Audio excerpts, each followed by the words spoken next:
Assalamualaikum warahmatullahi wabarakatuh.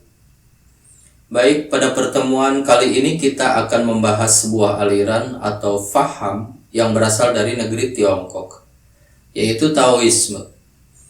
Taoisme juga dikenal sebagai Daoisme, adalah sebuah aliran filosofis dan agama yang berasal dari Tiongkok. Ini didasarkan pada konsep Tao atau Dao, yang merupakan prinsip utama dalam ajaran Taoisme. Beberapa poin penting tentang Taoisme antara lain yang pertama adalah Tao atau Dao. Tao adalah konsep utama dalam Taoisme. Ini adalah prinsip dasar yang sulit dijelaskan dengan kata-kata, tetapi sering diterjemahkan sebagai jalan atau cara.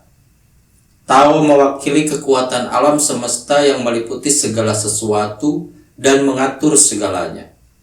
Pencarian utama dalam Taoisme adalah untuk mencapai pemahaman yang mendalam tentang Tao dan mengikuti aliran alamiah kehidupan.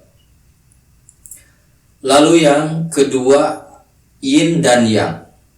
Taoisme juga memasukkan konsep Yin dan Yang yang mewakili dua aspek yang saling melengkapi dan bertentangan dalam alam semesta. Sementara kita tahu Yin adalah unsur yang dingin, gelap, dan fasik, sedangkan Yang adalah unsur yang panas, terang, dan aktif. Konsep ini digunakan untuk menjelaskan hubungan dan keseimbangan dalam kehidupan dan alam semesta. Selanjutnya yang ketiga, Laozi dan Zhuangzi. Dua tokoh kunci dalam sejarah Taoisme adalah Laozi yang diyakini sebagai penulis Tao Te Ching atau disebut juga Dao De Jing, sebuah teks klasik Taoisme yang berisi ajaran-ajaran filosofis. Lalu ada juga Zhuangzi atau Zhuangzu yang dikenal karena tulisannya dalam Zhuangzi yang juga berisi pandangan-pandangan Taois. Lalu yang keempat, keutamaan kesederhanaan. Taoisme mendorong gaya hidup yang sederhana, alami, dan tanpa usaha. Ini berarti bahwa orang harus mengikuti aliran alamiah kehidupan dan menghindari tindakan-tindakan yang memaksa atau memaksakan kehendak manusia pada alam semesta. Kemudian yang kelima, spiritualitas dan mistisme. Taoisme memiliki unsur-unsur spiritual dan mistis, termasuk praktek meditasi, yoga, dan pengembangan internal yang bertujuan untuk mencapai kesadaran yang lebih tinggi dan penyatuan dengan Tao.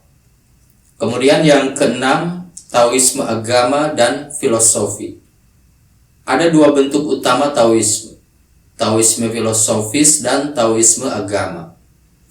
Taoisme filosofis lebih fokus pada ajaran-ajaran filosofis dan etika, sementara Taoisme agama mencakup pemujaan-pemujaan kepada dewa-dewi, ritual, dan praktek-praktek keagamaan lainnya.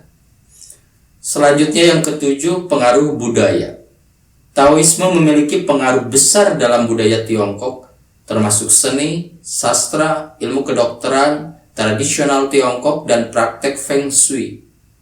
Ini juga memiliki pengikut di luar Tiongkok dan telah mempengaruhi pemikiran dan praktek spiritual di seluruh dunia. Taoisme adalah sistem filosofis dan agama yang berfokus pada harmonisasi dengan alam semesta, kesederhanaan, dan pencarian pemahaman mendalam tentang prinsip Tao.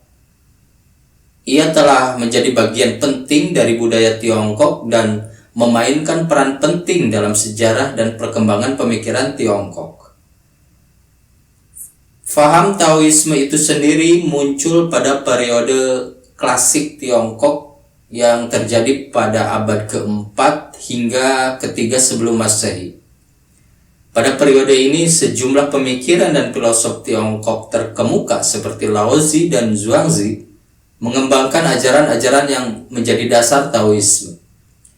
Di antara karya-karya klasik yang terkenal adalah Tao Te Ching yang dikaitkan dengan Laozi dan Zhuangzi yang ditulis oleh Zhuangzi sendiri. Laozi yang dipercaya sebagai penulis Tao Te Ching adalah tokoh sentral dalam perkembangan awal Taoisme. Namun tidak ada konsensus yang sejati tentang keberadaan atau identitas sebenarnya dari Laozi ini siapa. Dan banyak aspek dari kehidupannya yang hingga saat ini masih menjadi misteri. Selama ribuan tahun, ajaran Taoisme berkembang terus berkembang dalam berbagai aliran dan varian, baik yang memiliki unsur-unsur filosofis maupun agama. Taoisme tidak hanya mempengaruhi pemikiran dan budaya Tiongkok, tetapi juga menjadi sebuah tradisi yang memiliki dampak internasional, mempengaruhi praktek spiritual di luar Tiongkok. Jadi, meskipun ajaran Taoisme berakar pada periode klasik Tiongkok, ia terus berkembang dan berubah sepanjang sejarah, lalu menciptakan berbagai aliran dan interpretasi. Demikian, semoga bermanfaat. Wassalamualaikum warahmatullahi wabarakatuh.